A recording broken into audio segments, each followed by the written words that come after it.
Continuamos en Crónicas de San Borondón, aquí en Canarias Radio, y nos vamos a sumergir una semana más en el mundo del cine. Ya saben que desde Crónicas nos hemos comprometido con un granito de arena para el Festival Internacional de Música de Cine de Tenerife, el FIMUSITE. Se va a celebrar en el mes de septiembre, queda mucho tiempo y nosotros vamos abriendo boca desde ya, abordando junto a nuestro compañero de Días de Radio, Manuel Díaz Noda, aquellas películas que tienen como temática el encuentro entre humanos y extraterrestres, porque precisamente de eso va el FIMUSITE de este año 2018. El sonido de un encuentro imaginado, la música del contacto, la melodía del mayor hito de la historia, ya están aquí. Y Días de Radio te lo cuenta en Crónicas de San Borondón. Entramos en el territorio del cine, de ese cine que nos cuente y nos ha contado y nos seguirá narrando el que puede ser el momento más importante de la historia de la humanidad. Sin duda, para muchos lo es, quizás lo ha sido, como lo planteaba nuestro buen amigo Manuel Díaz Noda la pasada semana. Desde luego el encuentro de vida extraterrestre, pero no solo el hallazgo, sino que sea inteligente, que ese encuentro se dé directamente en la Tierra, pues ha sido contado de múltiples maneras, de forma agresiva, de forma bondadosa, simpática. En fin, don Manuel Díaz Noda, amigo, buenas noches, ¿cómo estás? Buenas noches, ¿qué tal? Yo resacado, todavía con Vengadores y esperando, ansioso que llegue Deadpool para que me equilibre un poco el tema. Y tú yo sí. no sé, porque claro, ves tanto cine y, en fin. Hombre, es verdad que Vengadores ha sido un pelotazo. La película está arrasando en taquilla de una manera descomunal. ¿Ya recuperaron ya la pastilla que se han gastado? Hombre, ya ha superado el billón de dólares a nivel mundial, o sea que sí. Pérdidas sí, no le va a dar, ¿no? Sí, no, yo creo que al menos para irse a cenar les da. Claro, y ahora toda la juguetería, los juegos, todo el merchandise y todo, y ya se estrenó en China, que decían, bueno, No, se estrena en China. todavía no se ha estrenado en China. Es un mercado potente, me imagino, si China, lo ponen tan hombre, destacado. China lo que tiene es que, por un lado, a diferencia, por ejemplo, en España, que en España estrenamos todas las mega superproducciones, llegan a España y tienen una promoción brutal. En China no, en China el cine que entra está muy muy seleccionado. Hay un número determinado de películas que se estrenan en el mercado chino anualmente. Entonces lo que llega, claro, pues el público lo llega, y después que es un mercado obviamente masivo. Claro. Entonces el hecho de que Vengadores entre en China puede ser puede ser, o sea, apoteósico que ya, ¿no? entre en el sentido de temporada cuando entre, no si va a entrar o no va a entrar, porque entrar va a entrar, por supuesto, pero que en cuanto entre el impacto económico que va a suponer va a ser brutal. Bueno, o sea que ya se pueden ir como en Vengadores 1 a comerse una hamburguesa al final, ¿no? Ya hay dinero para eso, ¿no? Bueno, nosotros que desde hace 2 semanas iniciamos aquí en Crónicas esta especie de crossover con Días de Radio, ¿no? Para hablar de ese cine, ¿no? De ese cine tan particular. No sé si aclaramos si era un género, un subgénero o sencillamente una temática recurrente. Pero vamos, aquel cine donde contactamos con extraterrestres, o los extraterrestres contactan con nosotros, a veces a lo bestia, nos invaden, nos colonizan desde un punto de vista biológico, nosotros los apadrinamos, ha habido de todo, ha habido hasta comedia, ¿no? Sí, bueno, hombre, yo creo que es más bien una temática. Como género entra dentro, en principio, ciencia ficción, aunque también aventura podría entrar por ahí, pero en principio ciencia ficción. Pero más bien una temática, más que un subgénero, porque no quizás llega tanto, en los años 50, con toda la paranoia que hubo mucho, ¿no? Entonces en ese momento quizás sí podríamos llegar a hablar de un subgénero. A día de hoy es más una temática. Bueno, el título de esta noche es de los potentes, de ese que sí que se ha hecho bastantes versiones y que ha dejado momentos inquietantes, ¿eh? Se han hecho, bueno, oficiales cuatro versiones. Es verdad que pero habrá inspirado muchas otras, han ¿no? inspirado muchas otras, no solo la novela en la que se basa, no solo el concepto que utiliza, sino en sí. Las películas, especialmente las dos primeras, han generado también mucha imagen icónica, mucha línea de diálogo también que ha trascendido más allá de lo que es la película en sí. Y a día de hoy, pues bueno, yo creo que cuando hablamos de extraterrestres que vienen eso con intenciones poco honorables. Hostiles, sí, hostiles. Sí, esta es recurrente, sí. Esta es de luego. ¿Cómo la llamamos exactamente? Porque ha tenido diferentes títulos, ¿no? Ha tenido, sí. Bueno, yo me quedo por partir con la traducción del título de la novela, que es Los ladrones de cuerpos. Uh-huh. Y después ya a partir de ahí, pues bueno, la primera adaptación fue Invasión de los ladrones de cuerpos, que fue en 55 fue la novela. Digamos que esa primera película pues llegaría justo después. Se adaptó rápido. Se adaptó rápido, sí, porque además fue una novela que antes de estar editada en un tomo fue editada, serializada a través de la revista Colliers. Entonces ya había mucha gente esperando la peli. Efectivamente. Después llegaría en el 78 el primer remake, que es La invasión de los ultracuerpos. En el 93 llegaría Secuestradores de cuerpos. Y finalmente en 2007 Invasión, que es la última adaptación que se ha hecho. Cada una con unas características diferentes. Y sí es verdad que a medida que ha ido pasando el tiempo, también es cierto que la inspiración ha ido mermando bastante. Ha sido, supongo, complicado mejorar lo anterior, me imagino, ¿no? Sí, hombre, hay que decir... La idea es novedosa, es decir, la idea de los años 50 te sitúas ahí, incluso hoy es novedosa, ¿no? Y la manera en la que los extraterrestres llegan, cómo son, ¿no? En principio, vegetales, ¿no? Y cómo se van... sí, son esporas. Cómo van creciendo, ¿no? Son esporas, claro, que después generan esas vainas donde se reproduce el cuerpo digamos del ser humano imitado, al mismo tiempo que se consume a este, ¿no? Es un elemento también es una clonación sustitución, ¿no? Y lo inquietante es que uno de los elementos inquietantes de la trama es que ves a alguien a quien reconoces, pero no es esa persona, ¿no? Efectivamente, bueno, ahí desde luego lo que es la base tanto de la novela como de las películas es la paranoia.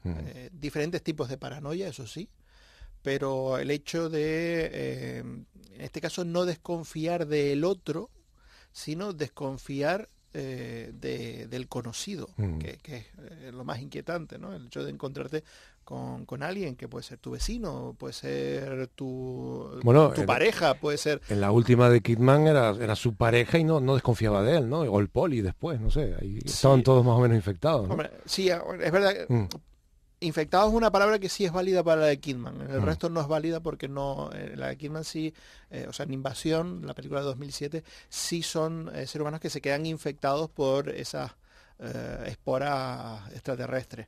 En el resto no son infectados porque lo que tenemos es eso, es una sustitución. Una sustitución, ¿no?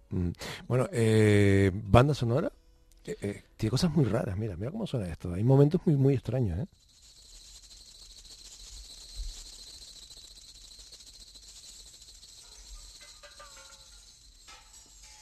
No son unos cacharros que se estén cayendo, esto es como muy raro, muy raro. Bueno, esto sí pertenece a la música de Invasión de los Ultracuerpos.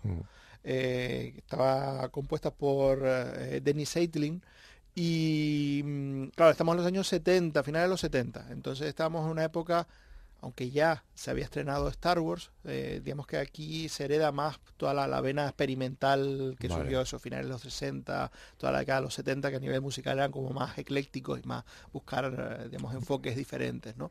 Y dado que la película pues trata la temática que trata, pues intentaban hacer una música inquietante, pero al mismo tiempo, digamos, que rompiera también con esa idea de la melodía clásica, sino establecer una sonoridad extraterrestre. Sí, que la música ayudara, ¿no? a potenciar esa sensación de lo que tú decías, de sospecha del otro y de inestabilidad, ¿no? No hay tranquilidad, en la película no hay tranquilidad, ¿no? Y hay momentos como muy icónicos, yo me imagino que en la primera o en la segunda versión, lo recuerdo en blanco y negro, aquel momento del perro, ¿no? el perro, bueno, si lo recuerdas en blanco y negro, tienes que añadirle color. El perro sale en la segunda. Sí, en la segunda ya era color. Sí. Ya era color. Pues sí. debe ser que yo la vi en una tele de blanco y negro. Efectivamente, que era hay un momento en el que los personajes se cruzan con un vagabundo que está durmiendo en un banco y tiene un perro. Y después, vemos que hay una vaina, rompen la vaina. Y después se encuentran a un cruz. Al romper la vaina, digamos que el elemento de sustitución queda interrumpido y lo que surge de ahí no es, digamos, un clon del vagabundo y otro del perro, sino claro, un híbrido, y el perro con la cabeza del vagabundo. Y desde luego es una de las imágenes, yo creo que esa película tiene sobre todo dos imágenes muy, muy inquietantes que han pasado a la historia. Una es esa y otra es esa imagen del final con ese Donald Sutherland señalando directamente a la cámara. Momento... que es un momento francamente inquietante.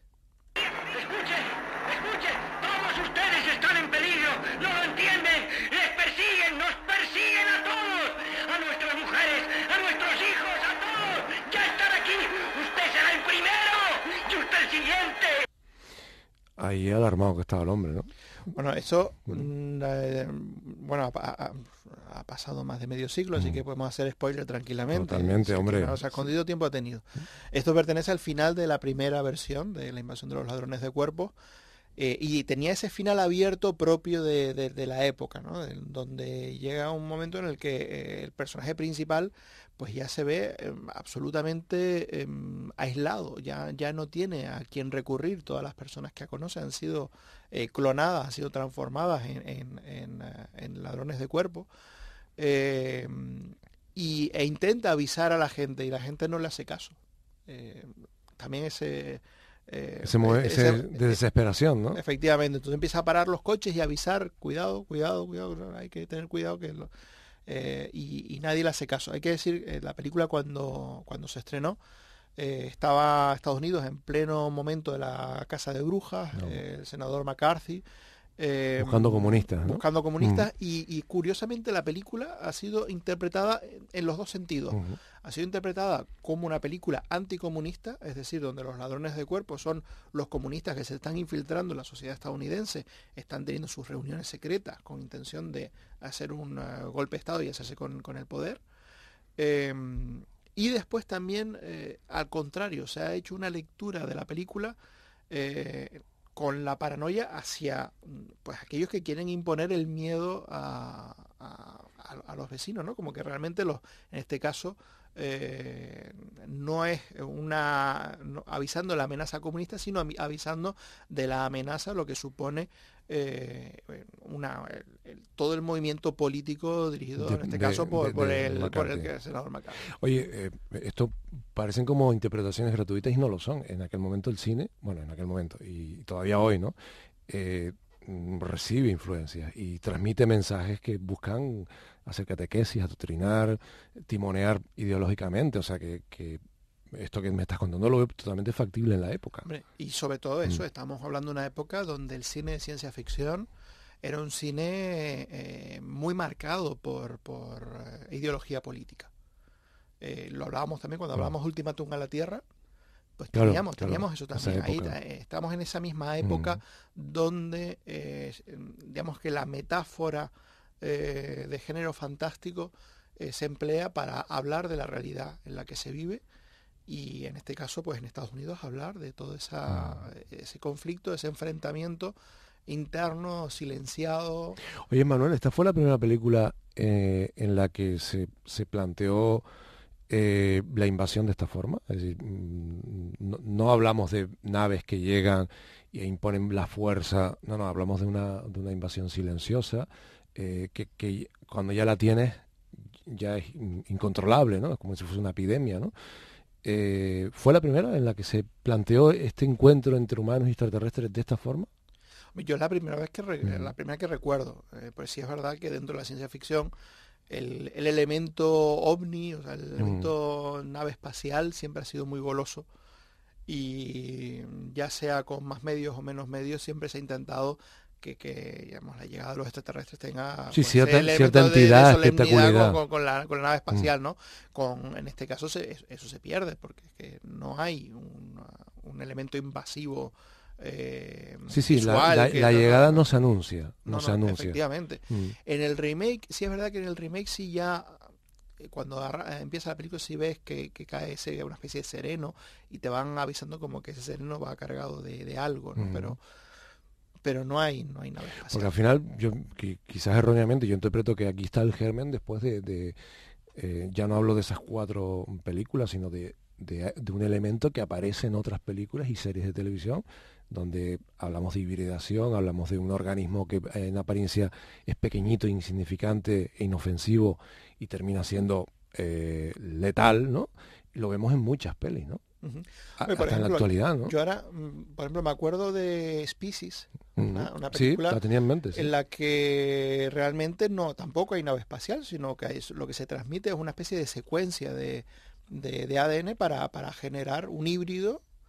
Sí, se manda el mapa, ¿no? El mapa para que efectivamente, las instrucciones, ¿no? Y después, y a partir de ahí se produce el ataque, ¿no? Que los humanos somos lo suficientemente tontos como para, por así decirlo, construir nuestro propio alien invasor. Nuestro propio alien, sí. Y a partir de ahí, pues sí, es verdad que se han generado pues diferentes variantes. Yo creo que lo que es Los ladrones de cuerpos lo que ha tenido es que ha abierto la puerta a diferentes interpretaciones y buscar otras salidas recordando hasta la versión cómica de Evolution, ¿no? Con Mulder, ¿no? Con Dujovic, ¿no? Que ahí un poco también de es hecho, esto, ¿no? Expediente X mismo tiene mucho algunas variantes, tiene mucho de esto. Incluso, pues por ejemplo, aunque sí hay nave espacial, pero La Guerra de los Mundos de Steven Spielberg juega con la idea de que los invasores ya están. Efectivamente, sí. Y que simplemente surgen en el momento, en ese momento determinado. Emergen. Pero que no es una invasión que venga del espacio, es una invasión que está latente y que despierta. despierta. Bueno, banda sonora, ¿fue memorable la banda sonora o no en su momento? Hay que decir que en este caso no son películas que hayan pasado la historia por la música, ninguna de ellas.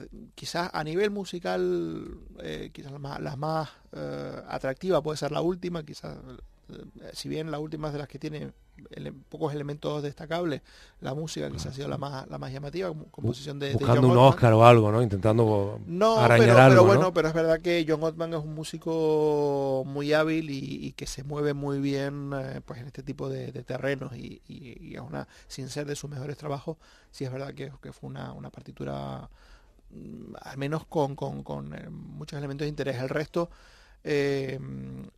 digamos que sobre todo se ha hecho con partituras aplicadas al elemento del suspense y demás, sin ir mucho más allá, ¿no? Pues me da un poco de pena pensar en que a lo mejor en Film Musité no está esta peli, porque claro, la banda sonora no es relevante, no es destacada, y me da pena el pensar que esa imagen del híbrido de perro pues no se va a poder ver, con lo impactante que es, que claro, me lo imagino en pantalla grande, y más de uno se echa para atrás, ¿eh? Manu, un fuerte abrazo, amigo, gracias. Un fuerte abrazo.